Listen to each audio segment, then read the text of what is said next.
ئێوارەتان باش خۆشحاڵین لە بەرنمەیەکی نوێی چاوپێکەوتن لەگەڵتان شادەبینەوە چاوپێکەوتنی ئەم جارەمان لەگەڵ بەڕێز هێمن هەورامی بەرپرسی مەکتەبی پەیوەندیەکانی دەرەوەی پارتی دیموکراتی کوردستانە.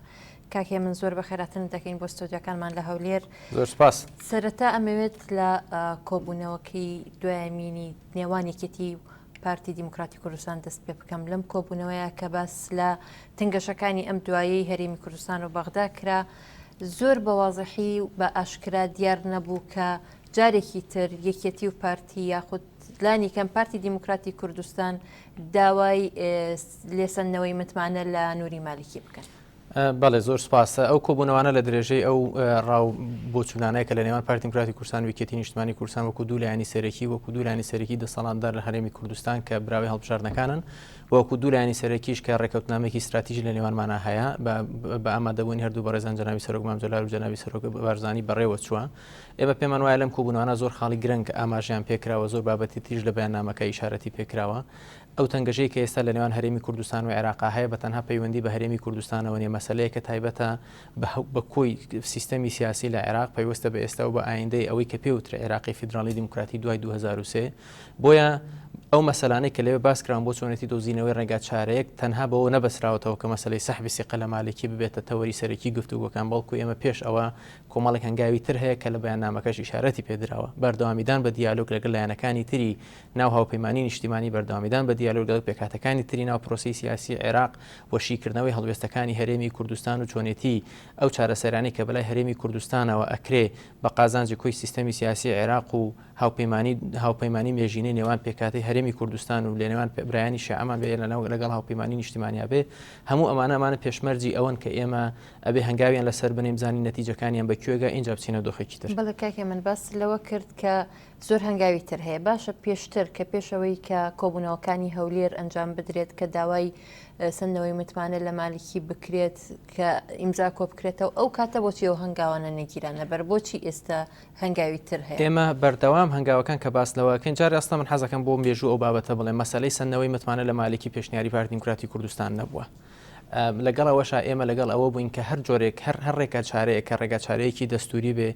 ئێمە هەنگاوی لەسەر بنین. پێشتری ژێمە لە کاتی ئەو گفتوگویانەی کە کردمان بۆ پێکهێنانی حکوومەتی عێراق لە ئەنجامی ڕێکەوتنامەی هەولێر پەیوەستم بۆ گفتوگویانی کە لە نێوان هاوپەیمانی کوردستانی و لایەنەکانی تری پێکاتی پرۆسی سیاسی عێراق کراون. ئێمە بەردەوام گفتوگۆمان هەبوو لەگەڵ لایەنەکانی ترە، بەردەوام لەناو کۆبوونەوەکانی ئەنجومەنی وەزیران لە کۆبوونەوە دوو قۆڵیەکان لە کۆبوونەوەی هەموو لایەنەکان هەموو ئەم خەڵانە باسکران ئەو پێشمەرجیانەش کە هەرێمی کوردستان هەیبووە بۆ بەردەوامیدان بە پرۆسی سیاسی لە عێراق لەگەڵ گفتوگۆی لەسەر کراوە. ئەگەر باس لەم تەنگەشەی دوایی بکەین کە هێنانی سوپایەکی عێراقی بۆ ناوچە جێناکۆکەکانە، بۆچی نوێنەرانی کورد بە تایبەتی ئەوانەی کە لە پارتی دیموکراتی کوردستان بۆ نمونە دکتۆر ڕۆژ وەزیری دەرەوە هەروەها بابەکرد سێباری سوپاسالاری عێراقی ڕۆڵێکی وا بەرچاویان نییە لەوەی کە لانی کەم قسە لەگەڵ مالکی بکەن، لانی کەم نێڵن ئەم هێزە لەو ناوچانە بڵاو؟ ئەمە پێم وایە ئەمە ئیجحافێکە بە ڕۆڵی پارتی دیموکراتی کوردستان ئەکرێت، چونکە مەسەلەی دروستکردنی عملیاتی دیجلە و ئەو هەڕەشانی کە لەسەر ناوچە دابڕێنراوەکانی هەرێمی کوردستانن بە تەنها هەڕەشەنی لەسەر پارتی دیموکراتی کوردستان، هەڕەشن بۆ سەر هەموو خەڵکی کوردستان، هەڕەشن بۆ سەر هەموو پرۆسی سیاسی لە عێراقیشا. ئێمە وەکو هەرێمی وەکو پارتی دیموکراتی کوردستان خەباتمان بۆەوە نەکردووە هەواڵێکمان جێگری سەر وەزیران بێ، هەواڵێکمان وەزیری دەرەوە بێ. خەباتی ئێمە بۆ ئەوە بە تابزانین پێگەی کورد لەناو پێکاتی ئێستای عێراق وەکو شەراکەتی ڕاستەقینە بەکوێ ئەگا، چونکە بابەتەکان پەیوەستن بە ئێستا و بە ئایندەی خەڵکی کوردستانەوە. ئێمە بە پێچەوانەوە پێمان وایە هەواڵانەی ئێمە لە هاوشان لەگەڵ هەواڵانی تر لە هاوپەیمانی کوردستان، هاوشان لەگەڵ براوەزیرەکانی تر، هاوشان لەگەڵ پێگەی سەرۆک کۆمار لەناو عێراق و پێکاتەکانی تری ناو پەرلەمانی عێراقیش و هەتا لایەنەکانی تریش لە برایانمان لە یەکگرتووی ئیسلامی کۆمەڵی ئیسلامی هەتا لەم بابەتانەش لەگەڵ برایانی بزوتنەوەی گۆڕانیش پێمان وایە ئەوەی کە پێویست بووە لە چوارچێوەی پرۆسی سیاسیا بکرێت، چ لە کۆبوونەوەکانی ئەنجومەنی وەزیرانە بێت، چ لە گفتوگوکانی ناو پەرلەمانە بێت، چ بە گفتوگۆکردن لەگەڵ پێکاتەکانی تری ناو پەرلەمانی عێراق بێ، هێندەی کە پێویست بووە دەوری خۆیانیان بینیوە. ئەو بابەتەی کە پێویستە بە ڕێز کاک بابەکر زێباری یەکێک لە مەسەلە هەر ئەساسیەکانی بینی هەرێمی کوردستان و عێراق ئەو ڕۆڵ نەهێشتنەیە کە مالکی بۆ پێگەی سوپاسالاری عێراق ئەنجامیاوە. بە نمونە پێت بڵێم بەپێی بەپی دەستوری عێراق بەپی مادەی 61 بۆ نمونەدا تاعینکردنی قائد فەرقەکان دروستکردنی عملیاتی ئەمان لە دەسەڵاتی سەرۆکی ئەنجومەنی وەزیرانی ئەنجومەنی وەزیران بۆ خۆی ئەبێ پێشنیار بکات لە پەرلەمانی عێراق موافقە لەسەر ئەمان کە بەڵام مەکتەبی قائدلام للقوات المسلحة مالکی بۆ خۆی دروستی کردووە بەبێ گەڕانەوە بۆ سوپا سالاری عێراق بەبێ گەڕانەوە بەبێ تاعینکردنی وەزیری دیفاع بەبێ گەڕانەوە بۆ دەسەڵاتی پەرلەمانی تدخل زۆر بابەتی ناو سوپا ئەکەن ئەمە یەکێکە لەو بابەتە ئەساسیانەی کە ئێمە وەکو یەکێک لە خاڵە هەر ئەساسیەکان لەگەڵ لەو تەنگەژەی کە ئێستا لە عێراق هاتوۆتە عێراق باسمان کردو لەگەڵ ئەکرێت یعنی باس لە ڕۆڵی نوێنەرانی کورد بە شێوەیەکی گشتی بکەین لە هێورکردنەوەی کێشەکان یاخود تەنگەشەکان جارێ ئەسڵا من حەزەکەم تۆزێک ئەگەر فراوانتر سەیری ئەو بابەتە بکەین ئەو بابەتی کە ئێستا ئەو تەنگەژانەی کە ئێستا لە بەهۆی عملیاتی دیجلو لە ناوچەدا بڕێنراوەکان هەن بەشێکن لە کۆی کۆمەڵێک تەنگەژەی تر کە عێراق بە شێوازێکی بنیەوی ئێستا پیاە تێپەڕێ ئێمە لە عێراق ئێستا ئەزمەی دیموکراسیەتمان هەیە لە عێراق تەنگەژەی نەمانی متمانەمان هەیە لە عێراق نەمانی مانای حەقیقی بۆ بەشداریکردن لەناو پرۆسی سیاسی هەیە لەناو عێراقا ئێستا چ ئێمە وەکو کورد وەکو پێکاتەکانی تریش شعور بەوە ناکەین کە بەشدارێکی ڕاستەقینن لە ناو کۆی دروستکردنی ئەو بڕیارە سیاسیانیان ئەو بڕیارە ئابوووریانیان ئەو بڕیارە ئەمنیانی کە لە ناو عێراق ئادرێ چونکە مەرجی ئەساسی لە دوای 2023 بۆ پێکاتنی عێراق سێ خاڵی ئەساسی بوون یەک تەوافق بووەواتە سازان دوو مەسلەی هاوسەنگی سێژ مەسلەی بوونی شارەکەتێکی حەقیقی لە ئیدارەکردنی دەوڵەت لە مەسلەی سازانە ئێمە بینین زۆرێک لەو بڕیارە سیاسی و ئەمنی و اقتصادیانی لە عێراق ئادرێن بەبێ گەڕانەوەی بۆ ئێمە بەبێ گەڕانەوە بۆ پێکاتەکانی تری عێراقیش لە مەسلەی هاوسەنگیە چ لە هاوسەنگی لە ناو هێزە ئەمنیەکان و هێزە سەربازیەکانی عێراقا بێ بەپێی مادەی نوێی دەستوری عێراقیە بێ سوپای عێراق ڕەنگدەرەوەی پێکاتەکانی عێراق و هاوسەنگی تیا بپارێزرێ بەڵام کە تۆ سەیری سەر ژمارەی بەشداری کورد لە ناو سوپای عێراق بکەی بە ئاشکرا دیارە کە هاوسەنگی لە ناو بابەتەکانی ناو سوپا و لایەنەکانی تریشانیە جگە لەوەش مەسەلەی شەراکەتی ڕاستەقینە ئێمە وەکو دیسان باسەکەم ئێمە شعورمان بەوە نەکردو وەکو کورد بە تایبەتی لە حکوومەتی ئێستا عێراقیان شەریکێکی ڕاستەقینەی بەڵێ باشە گەر ئەو هەستتان لانیە کە شەریکێکی ڕاستەقینەن ئەی مانەوەی کورد لە بەغدا چییە بۆچی لێرە دوو بابەت هەیە شەراکەتی ڕاستەقینە لە حکوم یان شەراکەتی ڕاستەقینە لە دەوڵەت یان لە پرۆسی سیاسی ئێمە بە تەنها پرۆسی سیاسی ئێستا لە عێراق و نابستینەوە بە بەڕێز مالیکیەوە مالیکی ڕاستە سەرۆکی ئەنجومەنی وەزیرانە ئێستا بەڵام تعبیر لە هەموو پرۆسی سیاسی لە عێراق و دەوڵەتی تازای عێراقی فیدراڵی دەستوری ناکە کە لە دوای 2023 دروست بووە ئێمە بەشێکی ئەساسین خۆمان بە بەشێکی ئەساسینەوە عملی سیاسی عێراق و پێکاتی دەوڵەتی تازای فیدراڵی عێراق زانین مالیکی کەسێکی هەڵبژێردراونی ڕاستەخۆلایەن خەڵکەوە هەڵبژێردرا بێت و ئێمە بە مالکی لە ئەنجامی تەوافقێکی سیاسی بووە سەرۆکی ئەنجومەنی وەزیران بۆ میکانیزمانی کە ئەوی پێ بووە سەرۆکی ئەنجومەنی وەزیران ئێمە بە گفتوگۆ لەگەڵ دۆستەکانی ترمە هاوپەیمانەکانی ترمانە بە تەمای دۆزینەوە هەندێک چارەسەری زۆر لە چاودێران پێیان وایە کە نزیک بوونەوەی بە تایبەتی پارتی دیموکراتی کوردستان لەلایەنە سونەکان تەنکەشەکانی لەگەڵ لایەنی شیعی و مالیکی زیاد کرد ینی تا چەند ئەم بۆچوونە ڕاستە پێمان وایە بۆچوونێکی هەڵایە چونکە پارتی دیموکراتی کوردستان لەسەر حسابی شیعە لە سونە نزیک نەبووەتەوە و لەسەر حسابی سونەش لە شیعە نزیک نابێتەوە پارتی دیموکراتی کوردستان ئەو سیاسەتەی کە گرێتە بەر سیاسەتێکە کە سیاسەتی هەموو خەڵکی کوردستانە ئێمە هیچ شێوەیەک بە هیچ شێوێک لە هەرێمی کوردستان نبینە بەشێک لەو ململانێ مەزهبی کە لە نێوان سونە و شیعە لە عێراقا هەبووە و هەرێمی کوردستان هەمیشە بەشێک بووە لە چارەسەر لە بۆ ئەو کێشانی کە لە نێوان سونە و شیعە هەبووە نەک بێتە بەشێک لە کێشەکان کە لە نێوان سونە و شیعە هەبێت بەڵام بەعکسەوە ئێمە وەکو باسمان کرد پارتی دیموکراتی کوردستان بەشێکی ئەساسی هاوپەیمانی کوردستانە و هاوپەیمانی کوردستان لەسەر ئەساسی بوونی بەرنامجی هاوبەش لەسەر ئەساسی تێگەیشتنی هاوبەش لەسەر ئەساسی هەندێک تەحالوفاتی سیاسی لەگەڵ ڕەنگە کۆمەڵێک لایەن ئێمە علاقاتی تاریخیشمانە بەڵام ئەو ناکاتە ئەوەی کە ئێمە بە نزیکبوونەوەمان لە شیعە لەسەر حسابی سونە بووە یان بە نزیکبوونەوەمان لە سونە لەسەر حسابی شیعە بێ ئەگەر هەندێک بگەڕینەوە بۆ ڕابردوویەکی نزیک لە کاتی نووسینەوەی دەستوری عێراقدا کورد بەشێکی گرنگ بوو لە نووسینەوەی دەستوری عێراقی هەمیشەی بۆچی ئەو کاتە ناوچە جێناکۆکەکان دانرا یاخود وەک دانرا بۆچی نەلکێنرا یاخود بە ئیداریەن بە هەرێمی کوردستانەوە داوا بکرێت دواتر ئەگەر ئیسیفتاکرا ڕێفراندۆم کرا لەسەر کەرکک ئەو کاتە خەڵک چ بڕیارێکیدا بگەڕێتەوە بۆ بەغدا بۆچی کورد ئەوەی هەڵنەبژارە ئێمە پێمان وایە سروەخان منطقی تحلیل لە تاریخە تۆ ناکرێت لە سیاقی ئەو کاتانە دەریبێنی و بە پێوەرەکانی ئێستابی پێوی ئێمە لە دوای 2023 وەکو نەتەوەی کورد وەکو خەڵکی کوردستان پێمان وایە بوو ئەو کاتەکە ئەوەی بەهێز ئەوەی بە سیاسەتی تەبعیس و تعریب و تەهجیر بەرامبەر بە ئێمە کراوە ئەتوانین ئێمە لە ڕێگەچارەیەکی دەستوریانە بە ڕێگەچارەیەکی ئاشتیانی سیاسیانی قانونیانە بتوانین وەری بگرینەوە بۆیە ئێمە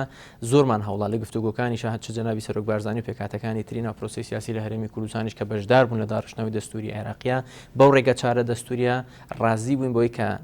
بەپێی ئەم ڕێگە چارە دەستوریانە چارەسەیر بۆ ناوچانە بدۆزینەوە ئەمە بەو مانایە نەبووە کە ئێمە خوانەخواستە گومانمان لە ڕاستی مێژوویەکانی لە ڕاستە جۆگرافیەکانی کوردستانی بوونی ئەم ناوچانە هەبوو بێ بەڵام ئەم پێمان وایە ئێستش پێمان وایە ئەوەی بەهێز لە ئێمە سندراوەتەوە ئەتوانین بە شێوازێکی دەستوریانی قانونیان بتوانین بیگەڕینەوە سەر هەرێمی کوردستان و بە شێوازێکی دیموکراسیانی ئاشتیانە بێ بەڵام ئەوە پێکاتەکانی تری عێراقن کە باوەڕێن بە پرۆسەی یاسایی و دەستوری بۆ دانان بە مافی دیموکراسیانی خەڵکی ئەو ناوچانە لەوەی کە بە چه شێوازێک بڕیار لەسەر ئاچارەنووسی ناوچەکانی خۆیانیان کێشەکە لەو عقلیەتایە کە لەگەڵ تەرەفێکی ترایە کە ئێمە عقدێکمان لەگەڵا کردوون بۆی پێکەوە عێراقی تازە دروستکەین ئەو عقدەش ئەو دەستوریەکە لە نێوانمانە هەیە بەڵێ هەر ڕۆژنامەی خەبات ینی هەواڵێکی بڵاو کردبووە کە گوایە مالکی بە تاالبانی وتووە ئەبێ بزانن کە کەرکک عێراقی و پاشان ڕاستە سەرۆکایەتی کۆمار ڕەتی کردەوەم هەواڵە بەڵام ئەگەر قسەیەکی وا هەبێت مالکی بە تاالبانیش نەڵێ بە هەر کەسێکی کە بڵێ ئەم عێراقی ئەم شارە کەواتە ناوێت ڕیفراندۆم بکە ئێوە بۆچی ئێمە سەرۆخان ئێمە پێمان وایە مەسەلەی کەرکک و ناوچە دابڕێنراوەکان مەسەلەی سەرەکی و استراتیژی خەڵکی کوردستانە پێگەی کورد لە عێراق پەیوەستێکی سەرەکی بە ناوچە دابڕاوەکان و مەسەلەی کەرکک و ناوچەکانی تر هەیە ئێمە بۆیە بە دەستور ڕازی بووین بۆی ڕێگەچاری دەستوری بۆ ئەم ناوچانە بدۆزرێت لە دەرەوەی ڕێگەچاری دەستوری مالکیە یان هەر کەسێکی ترە هەر شێوازێک بیانێ بیگەرنەوە لە لای خەڵکی کوردستان و قیادەی سیاسی خەڵکی کوردستانە بە هەموو شێوەیەک ڕەتەکرێتەوە چونکە ئێمە لە دەرەوەی ڕێگەچاری دەستوری بڕیاری استراتیژی خەڵکی کوردستان ئەوەیە سەرکردایەتی سیاسی کوردستانەوەی کە ڕێگە نادەین هیچ ئەمرێکی واقع لە دەرەوەی ڕێگەچاری دەستوری لە دەرەوەی واقعی دەستوری لە ناوچانە بسەپێنرێت بەڵێ هەر باس لەوە شەکەن ئێستش پێشتر باست لەوەت کرد کە کورد بەغدا چۆڵ ناکات باشە مانەوەی کورد لە بەغدا لێستادا لەم قۆناغەدا چ سوودێکی هەیە بۆ خەڵکی کوردستان ئێمە پێمان وایە لە مامەڵەکردن لەگەڵ ئەو تەنگەژەی کە ئێستا لە عێراقا هەیە کۆمەڵێک سیناریو لە بەردەم قیادەی سیاسی هەرێمی کوردستانە هەیە کە بیانگرێتە بەر مەسەلەی مانەوە لە پرۆسەی سیاسی ئێستا عێراقا ئێمە لەسەر ئەساسی قازانج و زیان و قازانجی ئێستا و ئایندەی خەڵکی کوردستان بڕیارە سیاسەکانە هاوێژرێن ئێمە کە ئەڵین بەغدا بۆ مالکی چۆڵ ناکەین پێمان وایە ماڵکی بەغدا و پرۆسی سیاسی لە عێراقا مڵکی ماڵکی نییە تا ئێمە لەبەر خاتری مالکی پرۆسی سیاسی لە عێراقا چۆڵ بکەین ئێمە تا ئێستش پەیوەندێکی فراوان و بەتینمان لەگەڵ پێکاتەکانی تری هاوپەیمانی نیشتیمانی برایانی شیعە لە ناو پرۆسی سیاسی عێراقا هەیە پێکاتە بەردەوامێکی باش لە پەیوەندەکانمان لەگەڵ پێکاتەکانی تر لە ناو قایمەی عێراقی و برایانی ترمان لە ناو پرۆسی سیاسی لە عێراقا هەیە بۆیە ئێمە هەموو کارتەکانی خۆمان لە پەیوەندەکانی خۆمان بەکارێنین هەموو ڕێگە چارە دەستوریەکان ئەگرینە بەر هەموو ڕێکارە یاسایەکان ئەگرینە بەر هەموو ڕێکارە سیاسیەکانیش لە دامەزرانی تەحالوفاتی تازە بێ یان لە دروستکردنی فشارێکی سیاسی بێ لەسەر پێکاتی ناودەوڵەتی ئێستای قانون بەردەوام ببین لەسەر ئەم ڕێگانە بۆیە مەسەلەی وازهێنان لە بەغدا لە بەرخاتری مالکی لە ئەجندای ئێمە لەم قۆناغانیە من زۆر جار بەتایبەتی ئۆپۆزیسیۆنە و ڕەخنەیە ئەگرێت کە مانەوەی کورد یاخود هەردوو حزبی فەرمانڕەوا لە بەغدا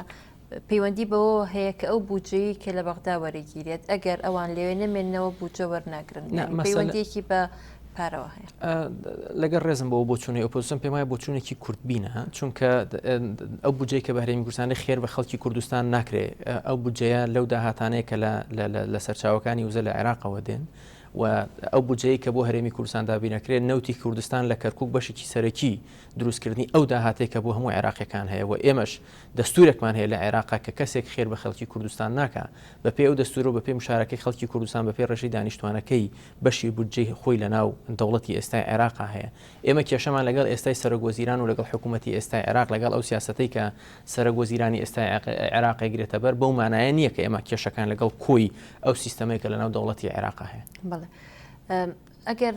لە ماوەی ڕابردووتە ئێوە هەوڵێک هەبوو کە لەگەڵ لیستی عێراقی هاوپەیمانیەک دروست بکەن ئێوە کێن مەبەستە پارتی دیموکراتی کوردستان بە تایبەت بەڵێ بەڵام وەکەزانین ئەم هاوپەیمانیە ڕاستە هەیە هەتا ئێستا بەڵام تەفعیل نەکراوە ئەوەی کە لە سونە وەرگیراوە یاخود لە قائمەی لە لیستی عێراقی وەرگیراوە بۆ کورد سەبارەت بە داواکاریەکانی کورد باسی لێکراوە ئەوان تا چەند بەوە ڕازین کە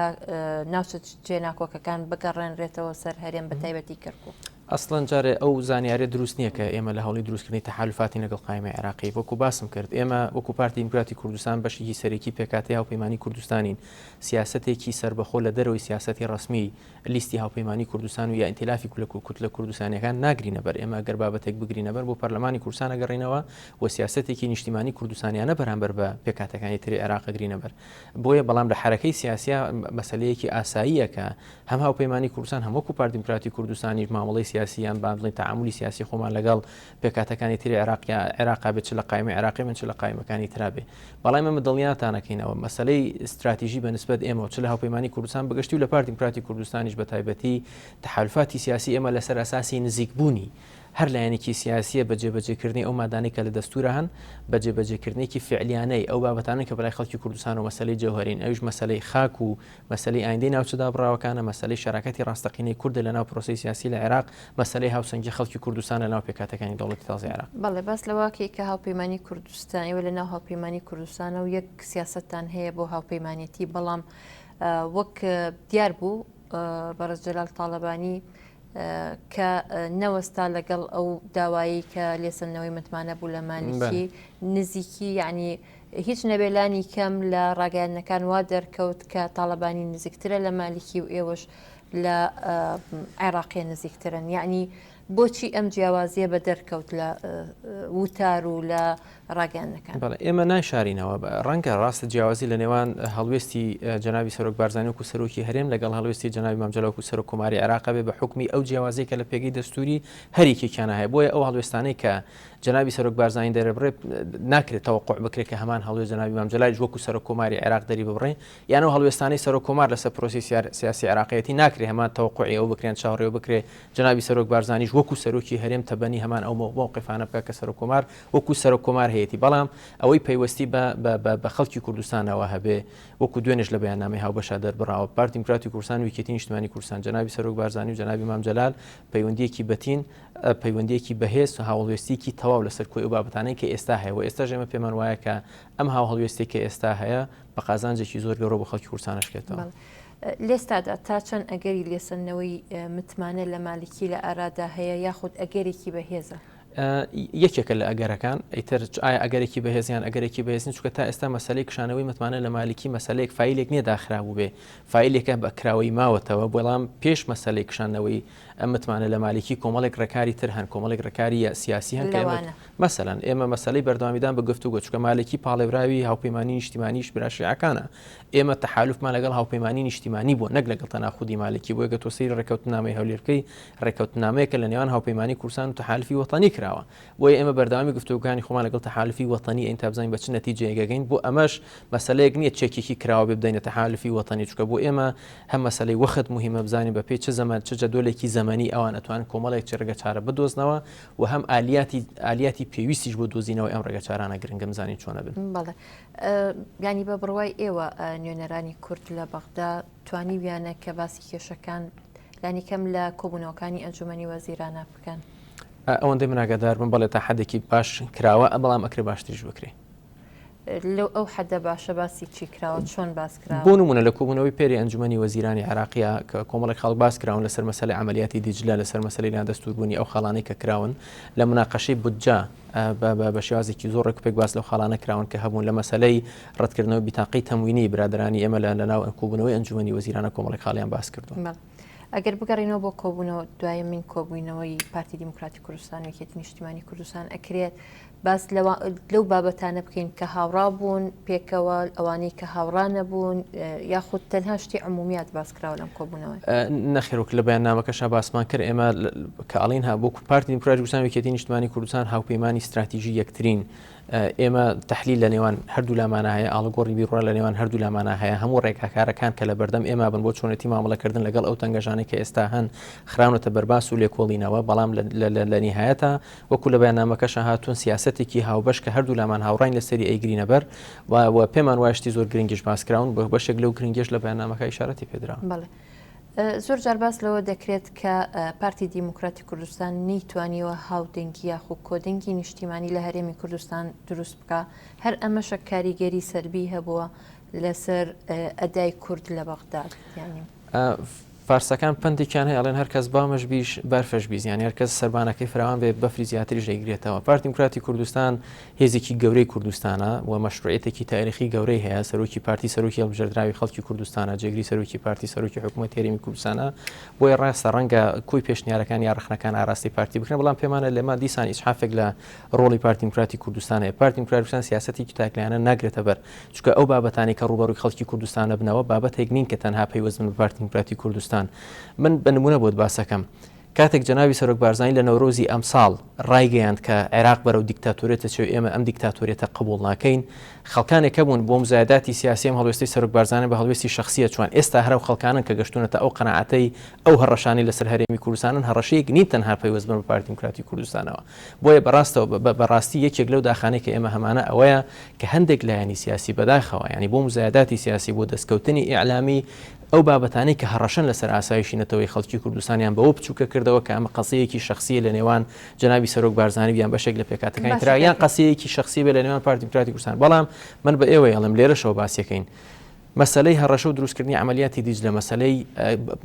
هەڕەشەی بڕینی بودجە لە هەرێمی کوردستان، مەسلەی دژایەتیکردنی سیاسەتی نەوتی لە هەرێمی کوردستان، مەسلەی ناردنی هێز بۆ ئەو ناوچانەی کە هەن، مەسلەی زۆر بابەتی تر کە پەیوەستن بە خەڵکی کوردستان و مەسلەی پێشمەرگە، مەسلەی ئەنجام نەدانی ئەحسا، مەسلەی جێبەجێنەکردنی مادەی 140 لەکوێ ئەمانە تەنها پەیوەندیان بە پارتی دیموکراتی کوردستانەوە هەیە. ئێمە پێمان وایە مەسلەی یەکخستن و یەک هەڵوێستی بابەتهایەکن کە جەنابی سەرۆک بارزانانی زۆر مهتەم بۆ پێی لە چەند مانگی ڕابردووە دەیان جار چەندین جار جەنابی سەرۆک وەکو سەرۆکی هەرێم لەگەڵ هەموو لایەنە سیاسەکانی کوردستان کۆبوونەوەی هەوە وەفدی ئەحسابی سیاسی تشکیل کراون نێژراونەتە بەغدا. هەموو ئەمانە ئەگەر هەوڵەکانی سەرۆکی هەرێم نەبن کە سەرۆکی پارتی دیموکراتی کوردستانیشە و باوەڕبوونێکی ئێمە نەبێ بە هاودەنگی بچیت لێکردێتەوە. ئێوە چیتان کردەوە وەک پارتی دیموکراتی کوردستان ئەو هەنگاوانەی کە ناوتانە بۆ لێک نزیک بوونەوە لە لایەنە ئۆپۆزیسیۆنکردنەکان هەرسێ ئێمە جارێ حەزەکەم بە ئێمە پەیوەندیەکی ئاساییمان ئێستا لەگەڵ یەکگرتووی ئیسلامی هەیە و پەیوەندێکی ئاسایی دۆستانشمان لەگەڵ کۆمەڵی ئیسلامی و خوازی ئەوەشین کە پەیوەندیەکانیشمان لەگەڵ گۆڕان پەیوەندی دۆستانە و ئاسایی بن. ئێمە پێمان وایە کە هیچ وەختێک پارتی دیموکراتی کوردستان نەدەست پێشخەر بوو نەدەست پێشخەریش ئەبێ لەوەی کە پەیوەندیەکان پەیوەندی ئاسایی نەبن، چونکە پێمان وایە هەرێمی کوردستان بە قۆناغێکی ڕاگوسەری زۆر سەختی نەتەوە یا تێپەڕێ، بە قۆناغی تەواوکردنی هێنانەدی ئامانجەکانی ڕزگاری نیشتیمانی خۆیان تێپەڕێ و تاکە هێزێک تاکە چەکێک کە بەدەست خەڵکی کوردستانە بێکرێزی خەڵکی کوردستان خۆیەتی. پارتی دیموکراتی کوردستان سیاسەتێکی نیشتیمانی کوردستانیانی لەگەڵ هاوپەیمانەکەی کێکێتی نیشتیمانی گرتوێتە بەر لە زۆرێک لە وەرگرتنی قەرارە سیاسەکان. جەنابی سەرۆک لەگەڵ هەموو ئەحزابی سیاسی دانیشتووە، داوا کراوە لە پەرلەمانی کوردستان کوتەلی پەرلەمانە کوتە لە پەرلەمانەکان بۆ خۆیان هاوڵێوێزمە لەسەر کۆمەڵێک بابەتی تر. ئەمانە ئەو دەست پێشخەریانە بوون کە پارتی دیموکراتی کوردستان گرتوونیەتێ بەر. بەڵێ لە مەسلەی گەڕانەوەی دەستور، ینی پارتی بە ڕاشکاوانە دەڵێت من قبول ناکەم ئێستا دەستور بچێتەوە ناو پەرلەمان، باشە بۆ بچێتەوە پەرلەمان. لەبەرەوەی پەرلەمان ئەم پرۆژەی دەرکردووە لەوێش دیسان جارێکی کار گفتوگۆ بکرێت ئەوان ئۆپۆزیسیۆنەکان داوای ئەم مەسەلەیەکەن. بۆچی ئێوە لەمەیە لەگەڵ ئەوان؟ ئێمە پێمان وایە مەسەلەی دەستور هەروەکو لە چەندین جار ئێمە تاکیدمان لێ کردوتەوە کە ئێمە هیچ خەتێکی سوورمان بۆ قسەکردن لەسەر دەستور نییە، بەڵام ئێمە پێم وایە ڕەشنووسی دەستور بە کۆمەڵی قۆناغی گرنگە تێپەڕیون و ئەبێ لە کوردستان ئیرادەی خەڵکی کوردستان بە چاوی ڕێزەوە سیر بکرێن، نەک خەڵکێک ترسی لە ئیرادەی خەڵکی کوردستان هەبێ. پێمان وایە ئەوانەی داوای گەڕانەوەی پرۆژەی دەستورەکەن بۆ پەرلەمان بەبێ ئەوەی بە ڕێفراندۆما تێپەڕێ لە مەشروعیەت و لە شەرعیەتی دەنگدانی خەڵکە ترسن. خەڵکانێک ئەگەر باوەڕیان بە خۆیان هەبێ، باوەڕیان بە بیر و بۆچوونەکانی خۆیان بەرامبەر بە ڕەشنووسی دەستور هەبێ، بابێن لە نێو ڕێفراندۆمێکە قەناعەت بە خەڵکی کوردستان بکەن دەنگ بەم ڕەشنووسی دەستورەنێن تا بگەڕێتەوە پەرلەمان. چونکە بابەتێکی ئاساییە تۆ سەیری پرۆژەی دەستوری چەندین وڵاتکەی لە کاتی ڕێفراندۆما لە هەندێک وڵات کە دەنگی بە زۆرینەی بەدەست نەهێنا بگەینڕاتەوە پەرلەمان لە پەرلەمان قسەی لەسەر کراوە. ئێمە پێمان وایە بێ ئیرادەی پەرلەمانی کوردستان کە بە 95 دەنگ لە کۆی 96 پەرلەمانتاری بەشدار بوو لەناو کۆبوونەوەی پەرلەمانە دەنگی پێیاوە و ئێستا تەنها قۆناغی ڕێفراندۆمیەوە لەلای خەڵکی کوردستان ئەبێ احترامی ڕای زۆرینەی خەڵکی کوردستان بگیرێ، احترامی ڕای گشتی خەڵکی کوردستان بگیرێ لە پرۆسەیەکی دیموکراسیە با خەڵکی کوردستان ئەو بڕیارە بات کە ئایا ئەم ڕەشنووسەی بەدڵەیان بەدڵینی نەک حیزبێک و دوو حیزب بڕیار بن بڕیارێکی پەرلەمان ڕەت بکەنەوە بهێن بە شتێکی ناسایی بخەڵکی کوردستان. بەڵام ئەوانی تر دەڵێن کە ئێوە ئێستا لەوە دەترسن کە جارێکی تر ئەم پرۆژەی دەستورە بەم شێوەیە لە پەرلەمانە تێنەپەڕێت. ئێمە پێمان وایە ئەو مەشروعیەتە مهمە کە لە خەڵکی کوردستانەوە بێ. ئەم پرۆژەیە ئێمە باسمان کردو پێشەوەی بخرێتە ڕیفراندوم ئەکرێ لە ناو پەرلەمانی کوردستان لە دەروی پەرلەمانی کوردستان کوت لە پەرلەمانیەکان نوێنەری حیزبەکان دانیشن ئەو خاڵانە دەستنیشانکەن کە پێویستیان بە تعدیلکردن هەیە بۆی ببێتە پاکیجێک لە کاتی ڕیفراندوم کە ڕیفراندومی لەسەرکرێن ناو ڕەشنووسی دەستور میکانیزمی تعدیلکردنەکەی هەیە کە ئەکرێت کۆمەڵێک پەرلەمانتار لەدە پەرلەمانتار بتوانن مەشروعێک تەقدیمکەن بۆ تعدیلکردنی ئەو قانون ئەو مادانەی کە لە ناو دەستورە هەن. ئێمە لێرە بۆ ئێمە ئەمە مهمە. ئەگەر باوەڕمان بە دیموکراسیەت هەیە، ئەگەر باوەڕمان بە مەشروعیەتی خەڵکەیە، ئەگەر باوەڕمان بە ڕێزگرتن لە دەنگی خەڵکەیە نابێت لە دەنگی خەڵک بترسین لەوەی لە ڕیفراندۆمە خەڵکی کوردستان بڕیار بە ئەم مەشروعی بدڵیاننا. بەس کاکێ من یعنی لە کاتی ینی خۆپیشاندانەکانی هەفتەی شوباتە پەرلەمان کۆبوونەوەیەکی کرد یەکێک بڕیاری ژمارەیەک و بڕیاری ژمارە دوی دەرکرد. لە بڕیاری ژمارە دووە زۆر بە ئاشکرا و بە وازەحی باس لەوە دەکات کە دەستور پرۆژەی دەستور بگەڕێتەوە پەرلەمان جارێکی تر گفتوگوی لەسەر بکرێت. بۆچی دواتر هەر خۆشتان کە و کاتە سەرۆکی پەرلەمان ئەندامی مەکتەبی سیاسی پارتی دیموکراتی کوردستان بۆ هەر خۆتان پاشەکشەتان کرد لەم مەسەلە پاشەکشە نیە. ئێمەش ئێستش ئەڵێن ئێستش سوورین لەسەرەوە خۆ ئێمە نامانەوە دەستورە بۆ ئێمە بەیان تەنها بۆ لایەنێکی دیاری کراوە بێ. ئەو دەستورە بۆ خەڵکی کوردستانە هەتا گفتوگوی زیاتری لەسەر بکرێت بۆ ئێمەش گرنگە. بەڵام ئێمە ئەڵێن ئەم پرۆژەی دەستورە بە کۆمەڵێک فلتەری یە قانونی خۆیان تێپەڕیون و ئێستا تەنها ئەوەی ماوە کە لایەن خەڵکی کوردستانەوە بڕیاری لەسەر بدرێ. ئێمە ئەڵێن ئەبێ ئیرادەی خەڵکی کوردستان سەرکەوتوو بێ لە جیاتی ئیرادەی ئەحزاب چ ئەم حیزبانە ئێمە بین وەکو پارتیان یەکێتی بێن یان لایەنەکانی تری ئۆپۆزیسیۆن بێ. ئێمە باوەڕمان بە خەڵکی کوردستان هەبێ نابێ بڕیاری خەڵکی کوردستان نادیدە بگرین. ئەم پرۆژە دەستورە بە کۆمەڵێک فلتەری قانونی مەراحلی قانونی خۆیان تێپەڕیون. ئێستا ئەگەر باوەڕمان بە دیموکراسیەت هەیە، ئەگەر ئەو لایەنەی داوای گەڕانەوەی پرۆژەی دەستور بۆ پەرلەمانەکەن باوەڕیان بە ئیرادەی خەڵکی کوردستانەیە، ڕێز لە ئیرادەی خەڵکی کوردستانەگرن نابێت لە ڕای گشتی خەڵکی کوردستان بترسن. هەر لێرەوەیە کە ڕخنەی ئەوەتان لێ دەگیرێت کە ئێوە کۆدەنگی نیشتیمانی لە هەرێمی کوردستانە ناکەن بە تایبەتی هەردوو حزب یەکێتیش و پارتی دیموکراتی کوردستانیش. وەڵامەکە وەرەگرم بەڵام دوای ناوبڕێک. ئازیزان دەچینە ناوبڕێک و دەگەڕینەوە لاتان.